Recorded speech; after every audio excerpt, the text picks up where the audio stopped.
மதம் மனிதனின் கற்பனையால் உருவானதல்ல. அது இறைவனின் கட்டளைகளின் மேல் கட்டப்பட வேண்டியது. ஆனால் வரலாற்றின் முதல் திருப்பம் ஒரே மனிதனிடமிருந்து தொடங்கியது. பவுல். ஒரு புதிய கதையின் தொடக்கம்.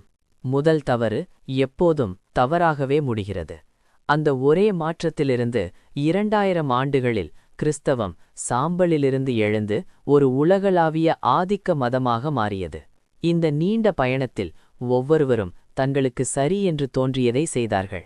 சடங்குகள் உருவானது, உருவங்கள் சேர்க்கப்பட்டன, அதிகாரம் புனிதமாக்கப்பட்டது, பயம் விசுவாசமாக மாற்றப்பட்டது.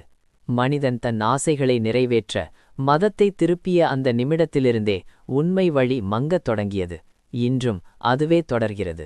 சிலுவையை அணிவதாலும் சிலைகளை வணங்குவதாலும் இயேசுவுக்கான அன்பு அளவிடப்படுவதில்லை. அவர் கேட்டது ஒரே ஒன்று: நீங்கள் என்னை நேசித்தால் என் கட்டளைகளை பின்பற்றுங்கள். இந்த ஆவணப்படத்தில் 2000 ஆண்டுகளாக மக்கள் எவ்வாறு மதத்தை தங்களின் வசதிக்கேற்ப மாற்றி திருப்பி வடிவமைத்தார்கள் என்பதை நாம் ஆராயப் போகிறோம். அடையாளங்களைத் தாண்டி, சடங்குகளைத் தாண்டி, மனிதன் உருவாக்கிய கடவுள்களைத் தாண்டி உண்மையைத் தேடும் ஒரு பயணம். 2000 ஆண்டுகளுக்கு முன் ரோமப் பேரரசு தன் இரும்பு கைகளால் உலகின் பெரும் பகுதியை உறுதியாகப் பிடித்திருந்தது. யூதர்கள் தங்களுடைய சொந்த மண்ணிலேயே அடிமைகளாக மாற்றப்பட்டார்கள். உழைப்பின் மேல் வரிசுமை, சுவாசத்தின் மேல் சங்கிலி, ஒவ்வொரு நாளும் பயம். ரோமர்கள் அரியணையில் அமர்ந்தனர். யூதர்கள் அந்த அரியணையை தூக்கி சுமந்தனர். அந்த காலத்தில் 3 வகையான யூதர்களும் புறஜாதியினரும் இருந்தார்கள். முதல் வகையானவர்கள் ஆசாரியர்கள். எருசலேமின் இதயத்தில் ஒரு தேவாலயம் நின்றது. ஆனால் அது ஏழைகளின் கண்ணீருக்கு ஆறுதல் தரும் இடம் அல்ல. அது அதிகாரத்தின் அரியணையாக மாறியிருந்தது. யூதர்களும் புறஜாதியினரும் கொடுத்த மிருகங்களை ஆசாரியர்கள் பலிபீடங்களில் வெட்டினர். இரத்தம் சிந்தியது, வேதிக்கையில் தெளிக்கப்பட்டது. ஆனால் அந்த பலியின் பயன் ஏழைகளுக்குச் செல்லவில்லை. அந்த இறைச்சி ஆசாரியர்களின் வீடுகளில் பகிரப்பட்டது. தேவாலயத்தில் ஜெபத்தின் சத்தமா? அல்ல, நாணயங்கள் மோதும் ஒலி. புறநாடுகளிலிருந்து வந்த யூதர்களும் புற ஜனங்களும் கட்டாயமாக ஷெக்கேல் நாணயங்கள் வாங்க வேண்டியிருந்தது. விலை நியாயமற்றது, அந்நியாயமானது. இறைவனை அணுகுவதற்கு முன் பணத்தை செலுத்த வேண்டும். தேவாலயம் இந்த ஆசாரியர்களின் அழுக்கான செயல்களால் அசுத்தமடைந்திருந்தது.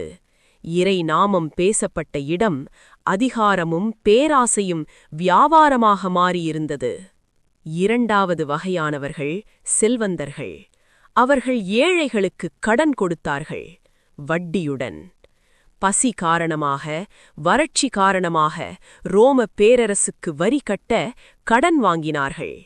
வட்டி அதிகமானதால் திருப்பி செலுத்த முடியவில்லை. அவர்கள் நிலம், வீடு பறிக்கப்பட்டது. நேற்று வரை சுயநிலையுடைய விவசாயி இன்று அதே நிலத்தில் அடிமை தொழிலாளி. மூன்றாவது வகையானவர்கள். இவர்கள்தான் விவசாயிகள், உழைப்பாளிகள், பொதுமக்கள்.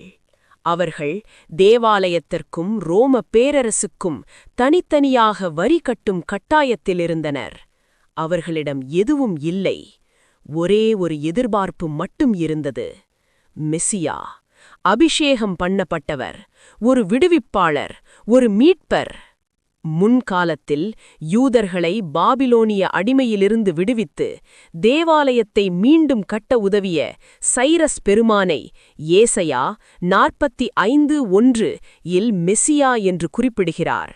அதைப்போன்று ரோமர்களின் அடிமைத்தனத்திலிருந்து யூதர்களை விடுவிப்பவராக சைரஸைப் போல ஒரு மெசியாவுக்காக காத்திருந்தனர்.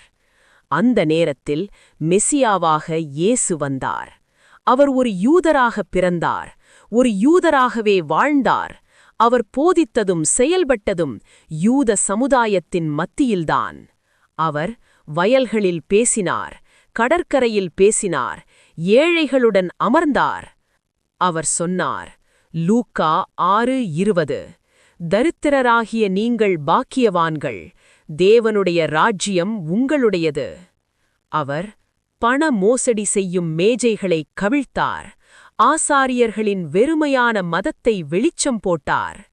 அவர் நின்றார் ஏழைகளின் பக்கம், அடிமைகளின் பக்கம், ஒடுக்கப்பட்டவர்களின் பக்கம்.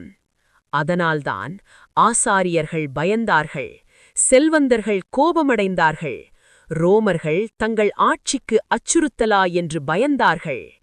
இயேசுவின் இயக்கம் யூத மதத்திற்குள் நடந்த ஒரு சீர்திருக்க இயக்கமாகவே இருந்தது. அது யூத மதத்திலிருந்து பிரிந்து செல்லவில்லை. அவர் அறிவித்தது தேவனுடைய யூத ராஜ்யத்தைப் பற்றியே. இதுதான் இயேசுவின் காலம். ஒரு மத சூழல் அல்ல, ஒரு சமூக சீர்திருத்தப் போராட்டம். கிபி 27 முதல் 30ஆம் ஆண்டு காலகட்டம். இயேசுவின் ஊழியம். இயேசு அற்புதங்கள் செய்தார், மனிதர்களின் சிந்தனையை மாற்றினார். இயேசு வலியுறுத்தியது நீதியான வாழ்க்கை, தேவனுடைய கட்டளைகள், செயல்களால் வெளிப்படும் விசுவாசம். ஆனால் அவர் கிறிஸ்தவம் என்ற ஒரு புதிய மதத்தை தொடங்கவில்லை, ஒரு யூத சீர்திருத்த வாழ்க்கை வழியை சொன்னார். கிபி 33 ஆண்டு காலகட்டம். பெந்தகோஸ்து. எருசலேமில் ஒரு இயக்கம் பிறந்தது. பயம் கொண்ட சில சீடர்கள் துணிச்சலான தூதர்களாக மாறினர். இயேசுவின் சீடர்களை கவனித்தால் இந்த உண்மை தெளிவாகிறது. இயேசுவின் மரணத்திற்கு பிறகும் அவரது சீடர்கள் யூதர்களாகவே இருந்தனர். அவர்கள் ஆலயத்திற்குச் சென்றனர், யூத சட்டங்களை பின்பற்றினர். ஆனால் தங்களை கிறிஸ்தவர்கள் என்று அழைத்துக் கொள்ளவில்லை.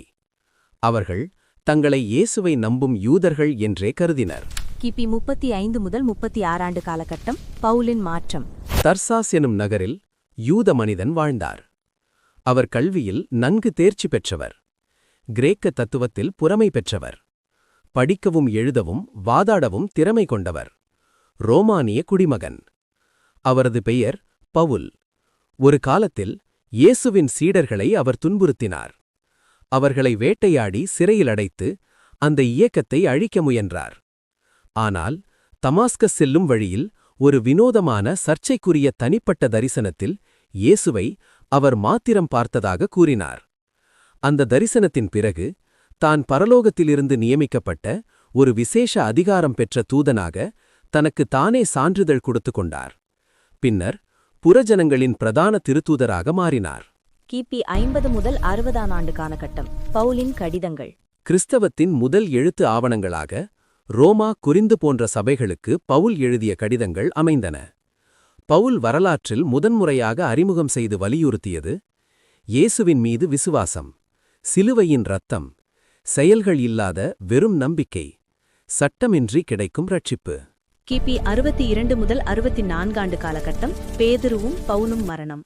நேரோ பேரரசரின் ஆட்சியில் இயக்கத்தின் தலைவர்கள் கொல்லப்பட்டனர். இதுவே வாய்மொழி மரபு எழுத்தாக மாறிய திருப்புமுனை. கிபி 65 முதல் 70ஆம் ஆண்டு காலகட்டம். மார்க்கு சுவிசேஷம். இயேசு மறைந்து 70 ஆண்டுகளுக்குப் பிறகு இயேசுவின் வாழ்க்கை முதல் முறையாக எழுத்தாக பதிவு செய்யப்பட்டது. கிபி 70ஆம் ஆண்டு. ஆலய அழிவு. கிபி 70ஆம் ஆண்டு ரோம படைகளின் இரும்புக் கரங்கள் எருசலேம் நகரை ஒரு பெரும் சீற்றத்துடன் தாக்கின. புனித ஆலயம் தரைமட்டமாக்கப்பட்டு அதன் ஒவ்வொரு கல்லும் பெயர்க்கப்பட்டபோது ஒரு பழங்கால சகாப்தம் முடிவுக்கு வந்தது.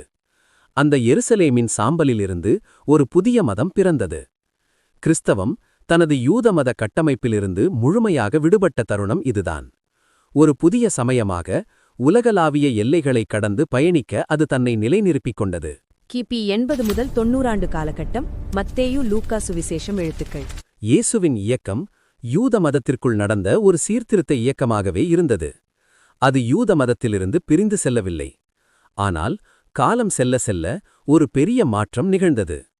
முதல் நூற்றாண்டின் இறுதியில் இயேசுவின் நினைவுகள் பதிவு செய்ய வேண்டி இயேசு மறைந்து 80 முதல் 90 ஆண்டுகள் கடந்த காலகட்டத்தில் மத்தேயு மற்றும் லூக்காவின் கரங்கள் எழுதத் தொடங்கின. அவர்களின் பார்வை இஸ்ரவேலின் எல்லைகளோடு நின்றுவிடவில்லை. வெறும் யூத மேசியாவாக இருந்த இயேசுவை அகில உலகிற்குமான கடவுளாக, இரட்சகராக சித்தரித்தனர். இயேசு அனைத்து தேசங்களின் நம்பிக்கை, அனைத்து ஆன்மாக்களின் மீட்பர் என்ற செய்தி உலகமெங்கும் சிறகடித்து பறக்க